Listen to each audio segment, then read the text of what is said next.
जिसके तहत अब ग्लोबल डिजिटल कंपनियों को वहां के स्थानीय न्यूज कंटेंट को पैसे देने होंगे। ऑस्ट्रेलिया के इस कदम की काफी चर्चा भी हो रही है और पूरी दुनिया की इस पर नजरें थी। तो किस तरह से डिजिटल कंपनियों को नियमों में बांधेगा, तो चलिए जानते हैं ऑस्ट्रेलियाई संसद में इस बिल में गूगल और फेसबुक के लिए क्या नियम बनाए गए हैं।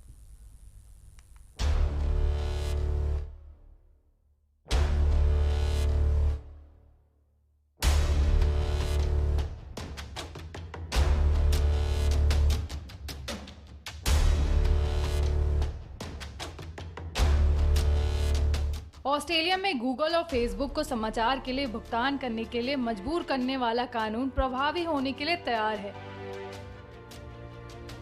हालांकि कानून बनाने वालों का कहना है कि फिलहाल इसमें समय लगेगा।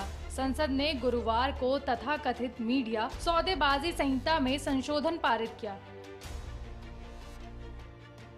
जॉश फ्राइडनबर्ग और फेसबुक के मुख्य कार्यकारी अधिकारी मार्क जुकरबर्ग के बीच इस मामले में सहमति बनी थी। इसके बदले में फेसबुक ऑस्ट्रेलिया के लोगों द्वारा फेसबुक पर न्यूज साझा करने और एक्सेस करने से प्रतिबंध हटाने पर सहमत हो गया। रॉड सीम्स जो प्रतियोगिता नियामक है, उन्होंने कोड का मसौदा तैयार किया। उन्होंने कहा कि वे खुश थे कि संशोधन कानून ऑस्ट्रेलियाई समाचार प्रकाशकों और इंटरनेट के दो प्रवेश द्वारों के बीच बाजार के असंतुलन को ठीक करेगा। सिम्स ने ऑस्ट्रेलियाई ब्रॉडकास्टिंग कॉर्प को बताया कि सभी संकेत अच्छे हैं। उन्होंने कहा कि कॉर्ड का उद्देश्य बाजार की शक्ति को संशोधित करना है, जो स्पष्ट रूप से गूगल और फेसबुक के पास है। गूगल और फेसबुक को मीडिया की आवश्यकता है, लेकिन उन्हें किसी विशेष मीडिया कंपनी की आवश्यकता नहीं है। इसका मतलब है कि मीडिया कंपनियां कमर्शियल सौदे नहीं कर सकती हैं। उन्होंने कहा कि बाकी कानून पहले पारित हो गए थे, इसलिए अब उन्हें लागू किया जा सकता है। गूगल ने हाल ही के हफ्तों में न्यूज कॉर्प और सेवन वेस्ट मीडिया सहित प्रमुख ऑस्ट्रेलियाई समाचार व्यवसायों के साथ सौदा किया है। फ्राइडनबर्ग ने कहा कि वो ऑस्ट्रेलियाई समाचार व्यवसायों के साथ कमर्शियल सौदों तक पहुंचने के लिए गूगल और हाल ही में फेसबुक की प्रगति देखकर खुश थे, लेकिन देश भर में 161 क्षेत्रीय समाचार पत्रों का प्रतिनिधित्व करने वाले कंट्री प्रेस ऑस्ट्रेलिया ने चिंता जताई है कि बड़े शहरों के बाहर छोटे प्रकाशन इसमें छूट सकते हैं। सिम्स ने कहा कि वो आश्चर्यचकित नहीं थे कि प्लेटफॉर्म पहले बड़े शहर के व्यवसायों के साथ सौदा करेंगे।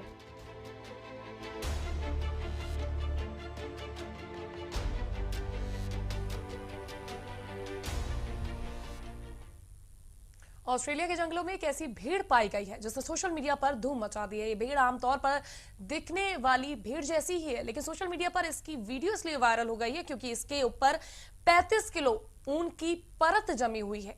इस ऊन की वजह से भीड़ को चलने फिरने में भी तकलीफ होने लगी। फिर रेस्क्यू करने इस भीड़ की जान बचाई गई।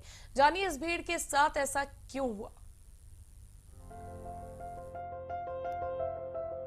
ऑस्ट्रेलिया के लांसफील्ड में एक अनोखी भेड़ देखी गई। इस भेड़ के शरीर पर इतना ज्यादा ऊन बढ़ गया था जिसकी वजह से उसके शरीर और चेहरा चारों तरफ से ढक गया था और उसकी जान पर बन गई।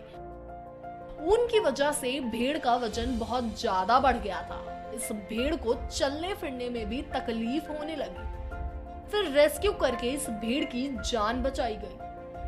बता दें, पूरा मामला यह है कि ऑस्ट्रेलिया की इस भेड़ का नाम बारक है। बारक के शरीर पर इतना ज्यादा ऊन बढ़ गया जिसकी वजह से उसका चलना फिरना भी मुश्किल हो गया। ऊन की वजह से भेड़ की जान पर बन गई। शरीर पर ऊन की वजह से भेड़ का वजन एक कंगारू के वजन से आधे के बराबर हो गया। फिर भेड़ को पकड़ा गया और उसके शरीर से ऊन को काट दिया गया। जान ले कि रेस्क्यू किए जाने के पहले बारक भेड़ ऑस्ट्रेलिया के लांसफील्ड के पास एल्डगर मिशन फार्म सेंचुरी में रहती थी। वहां भेड़ की देखभाल नहीं की जाती थी। तय वक्ता के बाद भेड़ के शरीर से ऊन नहीं काटा जाता था, जिसकी वजह से भेड़ के शरीर पर 35.4 किलोग्राम वजन तक का ऊन बन गया। एल्डगर मिशन फार्म सेंचुरी के कर्मचारी ने बताया, 12 भेड़ के शरीर से ऊन काट दी गई। इस भेड़ के शरीर से काटी गई ऊन का वजन 35.4 किलोग्राम है। 5 साल से भेड़ के शरीर पर ऊन बढ़ रही थी। इस वजह से भेड़ का वजन बहुत बढ़ गया था। जानकारी के लिए आपको बता दें, भेड़ के शरीर से ऊन को साल में कम से कम एक बार काटे जाना जरूरी होता है, नहीं तो ये ऊन लगातार बढ़ती रहती है और भेड़ के लिए परेशानी बन जाती है। श्रीलंका दौरे पर पहुंचे इमरान खान ने कोलंबो में व्यापार सम्मेलन को संबोधित करते हुए कश्मीर भारत के साथ एकमात्र कश्मीर को लेकर फिर राग अलापना शुरू कर दिया है और कहा कि भारत और पाकिस्तान के बीच कश्मीर ही एकमात्र विवाद है जिसे बातचीत के जरिए ही सुलझाया जा सकता है। तो चलिए आपको ही बताते हैं कि इमरान ने श्रीलंका में कश्मीर को लेकर क्या कुछ कहा।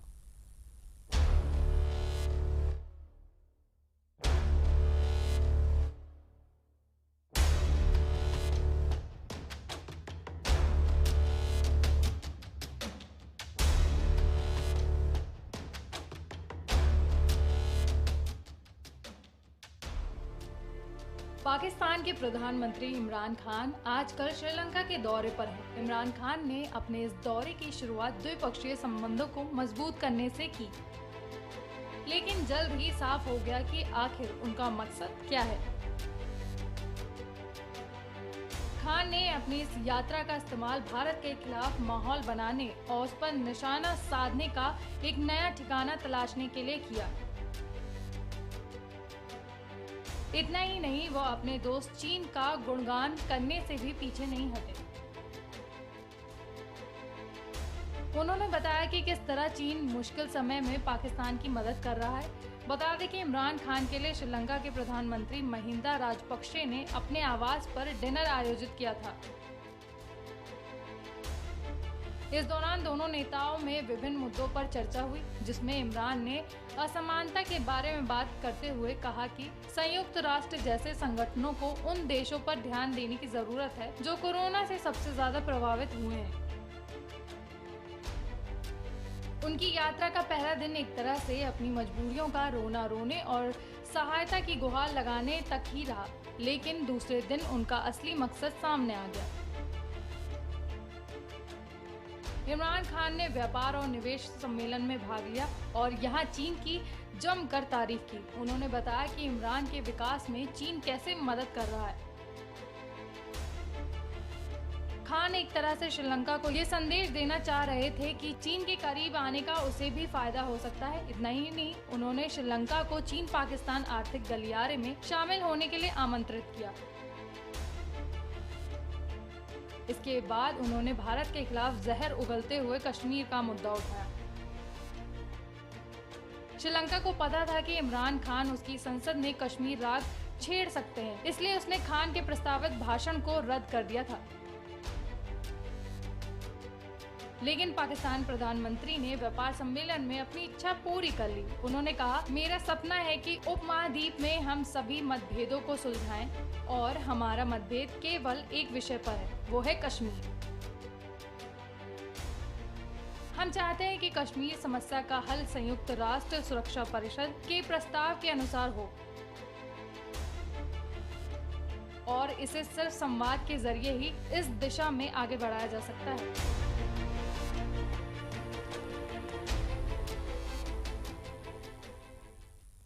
नेपाल के प्रधानमंत्री केपी शर्मा ओली ने स्पष्ट कर दिया है कि वो इस्तीफा नहीं देंगे। ओली के सलाहकार ने बताया कि वो इस्तीफा देने की बजाय संसद में फ्लोर टेस्ट का सामना करेंगे। ओली के इस रुख से साफ हो गया है कि नेपाल में चल रहा राजनीतिक संकट जल्द समाप्त होने वाला नहीं है। तो चलिए जानते हैं क्यों केपी शर्मा ओली की इस्तीफे की मांग की जा रही है।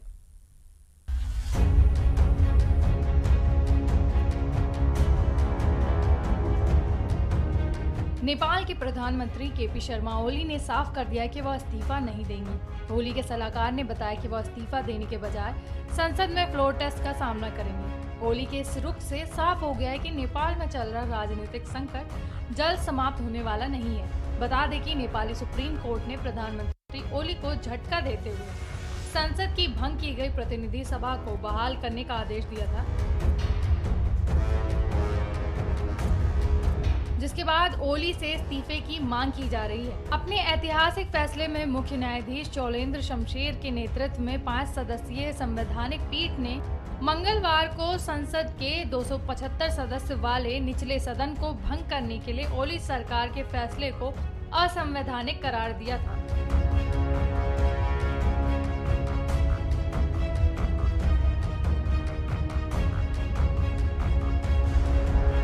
कोर्ट ने सरकार को अगले 13 दिनों के भीतर संसद सत्र बुलाने का भी आदेश दिया है। नेपाल में राजनीतिक संकट उस वक्त चरम पर पहुंच गया था जब राष्ट्रपति विद्यादेवी भंडारी ने संसद को भंग करने की पीएम की सिफारिश को स्वीकार करते हुए नए सिरे से चुनाव करवाने का ऐलान किया था।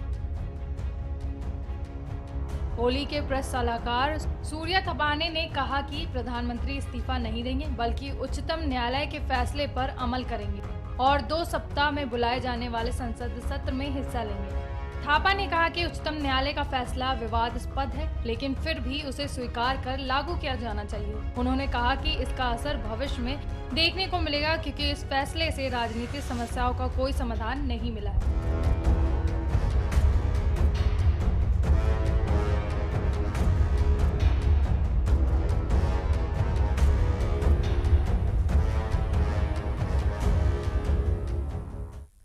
नेपाल ने अब चीन की साइनोफार्म कोरोना वायरस वैक्सीन के इस्तेमाल को मंजूरी दे दी है। चीन ने अनुदान सहायता के तहत नेपाल को वैक्सीन की 5 लाख खुराक देने का फैसला किया है। तो चलिए जानते हैं कि नेपाल इससे पहले किन किन देशों की वैक्सीन को इस्तेमाल करने की मंजूरी दे चुका है।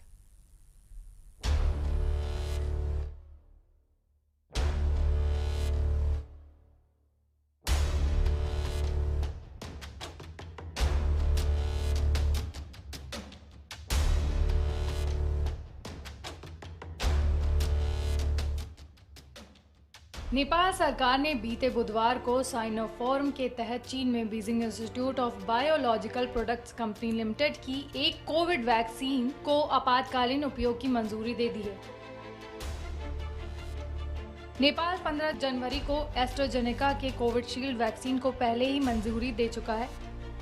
नेपाल के ड्रग एडमिनिस्ट्रेशन डिपार्टमेंट ने बीते बुधवार को वैक्सीन के लिए आपातकालीन उपयोग ऑथराइजेशन के लिए एक सतर्क अनुमति जारी करने का फैसला किया। एडमिनिस्ट्रेशन की ओर से जारी बयान में यह जानकारी दी गई कि आपातकालीन उपयोग ऑथराइजेशन प्रदान करके ये विभाग नेपाल में साइनोफार्म के वैक्सीन को लाने का मार्ग खोल देने का काम करता है। चीन ने अनुदान सहायता के तहत वैक्सीन की 5 लाख खुराक देने का फैसला किया है। हालांकि नेपाल को जनवरी के तीसरे सप्ताह में भारत से कोविड वैक्सीन की 10 लाख खुराक मिली है, जबकि भारत के सीरम इंस्टीट्यूट से सब्सिडी दर पर 20 लाख और वैक्सीन खरीदने का फैसला किया गया है। साइनोफार्म ने विभाग में 13 जनवरी को अपने टिकट के लिए आपातकालीन उपयोग ऑथराइजेशन के लिए आवेदन किया था। भारत और नेपाल के बीच पिछले साल सीमा क्षेत्रों पर विवाद को लेकर तनाव की स्थिति कायम रही। हालांकि कोरोना वायरस की महामारी में भारत ने नेपाल की खुले दिल से मदद की है, जिसकी सराहना देश के प्रधानमंत्री केपी शर्मा ओली भी कर चुके हैं, जो कभी बेहद तीखे तेवर अपना रहे थे। भारत में नेपाल के राजदूत नीलांबर आचार्य ने भी भारत को धन्यवाद देते हुए कहा था कि दोनों देशों को अपने संबंध बरकरार रखने के बारे में सोचना चाहिए, दूसरी चीजों के बारे में नहीं। उन्होंने कहा कि हम कोरोना वायरस वैक्सीन की 10 लाख खुराकें देने के लिए भारत सरकार के आभारी हैं। हमें भरोसा है कि हमें और खुराकें मिलेंगी जिनका हमने ऑर्डर दिया है। हम भारत की सरकार और लोगों को धन्यवाद देते हैं, वे अच्छे पड़ोसी और दोस्त हैं।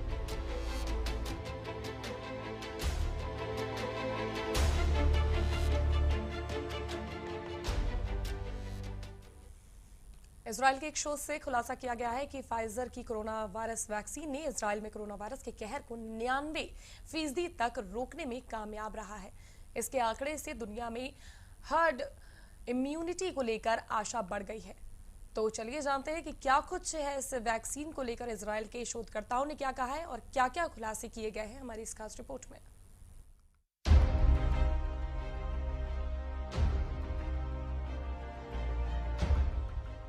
कोरोना वायरस से जूझ रही दुनिया के लिए इजराइल से बहुत अच्छी खबर है।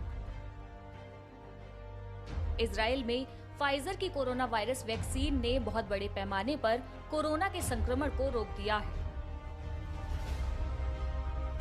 इसके साथ ही दुनिया को पहली बार ऐसा वास्तविक आंकड़ा मिला है जिससे यह संकेत मिलता है कि टीकाकरण कोरोना के संक्रमण को रोकने में सक्षम साबित हुआ है। इजराइल में 20 दिसंबर को फाइजर की वैक्सीन के जरिए राष्ट्रीय टीकाकरण कार्यक्रम शुरू हुआ था, जो लैब में करीब 89.4% प्रभावी रहा था। इन कंपनियों ने इजराइल के स्वास्थ्य मंत्रालय के साथ प्रारंभिक विश्लेषण किया था। कुछ वैज्ञानिकों ने इसकी शुद्धता पर सवाल उठाए थे। दुनिया में औसतन सबसे ज्यादा कोरोना वायरस वैक्सीन लगाने वाले इजराइल से अब सकारात्मक आंकड़े सामने आए हैं। इजराइल में आधी आबादी को कम से कम कोरोना वायरस वैक्सीन की एक डोज मिल चुकी है।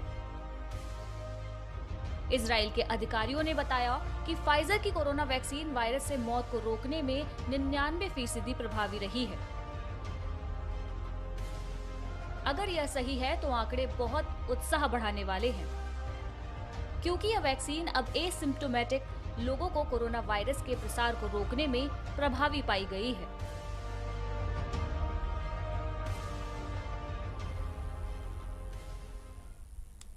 ब्रिटेन ने आईएस की दुल्हन शमीमा बेगम को बड़ा झटका दिया है। शमीमा की ब्रिटेन जाकर अपनी नागरिकता संबंधी कानूनी लड़ाई लड़ने की उसकी उम्मीद खत्म हो गई है। ब्रिटेन ने देश की राष्ट्रीय सुरक्षा से जुड़ी नीतियों के मद्देनजर ये फैसला लिया है। बता दें कि शमीमा फिलहाल सीरिया के डिटेंशन सेंटर में रह रही हैं, जो पिछले कुछ समय से ब्रिटेन में लौटना चाहती थी। तो चलिए जानते हैं कि कौन है ये शमीमा बेगम।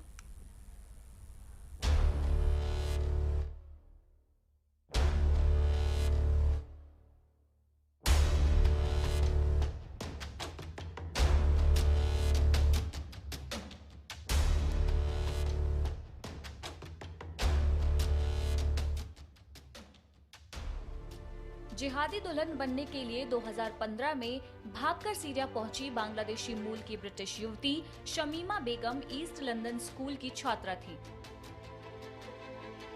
वो इसी स्कूल में पढ़ने वाली अपनी दो सहेलियों के साथ 15 साल की उम्र में तुर्की होते हुए सीरिया पहुंची थी। शमीमा की उम्र अब 21 साल है और ब्रिटेन ने साल 2019 में उनकी नागरिकता खत्म कर दी थी, लेकिन तब से कोर्ट से नागरिकता को लेकर कानूनी लड़ाई का हक दिया गया था। शमीमा की नागरिकता का मामला इसके बाद ब्रिटेन की सबसे बड़ी अदालत यानी सुप्रीम कोर्ट पहुंचा,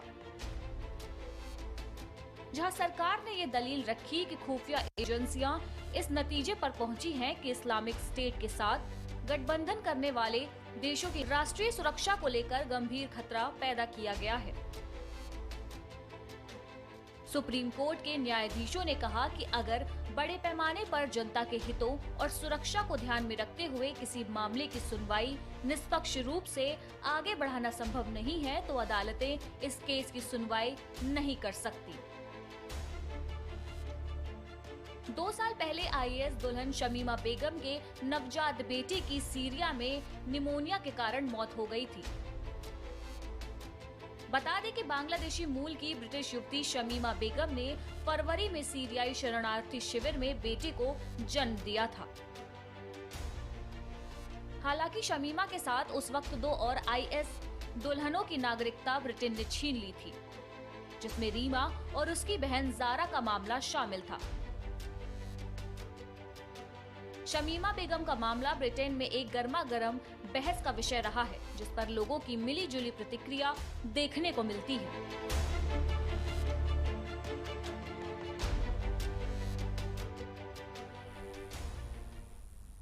ब्राजील में एक जुड़वा बच्चों की जोड़ी का अनोखा मामला सामने आया है। बता दें कि जन्म के समय ये जुड़वा बच्चे लड़के के तौर पर पहचाने गए, लेकिन अब दोनों ने फीमेल जेंडर कंफर्मेशन के लिए सर्जरी कराई है। बता दें कि ये दुनिया का पहला ऐसा मामला है जहां जुड़वा बच्चों में ऐसी सर्जरी कराई गई हो। तो चलिए जानते हैं क्या है ब्राजील का ये पूरा मामला।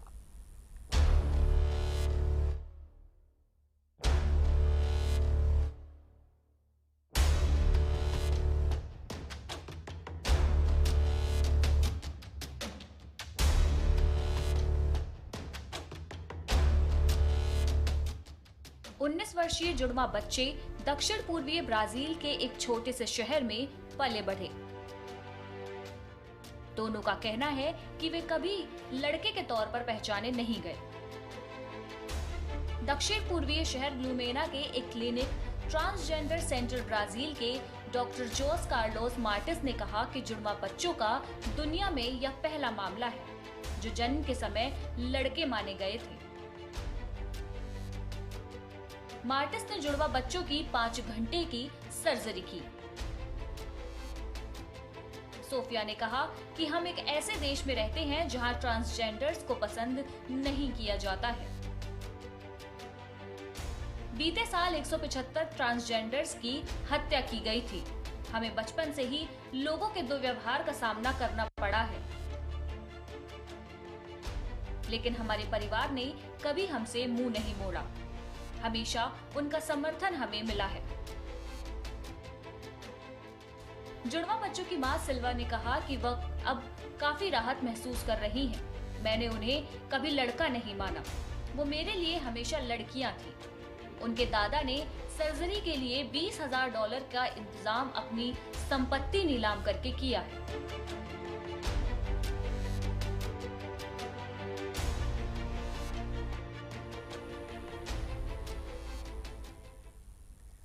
संयुक्त राष्ट्र मानवाधिकार प्रमुख ने कहा कि चीन के शिनजियांग क्षेत्र में मानवाधिकार की स्थिति की स्वतंत्र और व्यापक समीक्षा की जाने की जरूरत है। उन्होंने चीन में कार्यकर्ताओं, वकीलों और मानवाधिकारों के रक्षकों पर झूठे मामले चलाकर उन्हें बंदी बनाया जानने पर चिंता जताई। तो चलिए जानते हैं यूएन की प्रवक्ता चीन में मानवाधिकार की स्थिति को लेकर क्या कुछ कहा।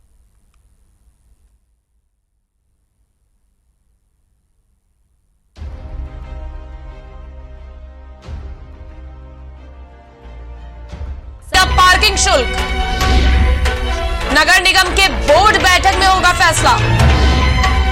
तो पार्किंग उपविधि 2001 की जाने की जरूरत है।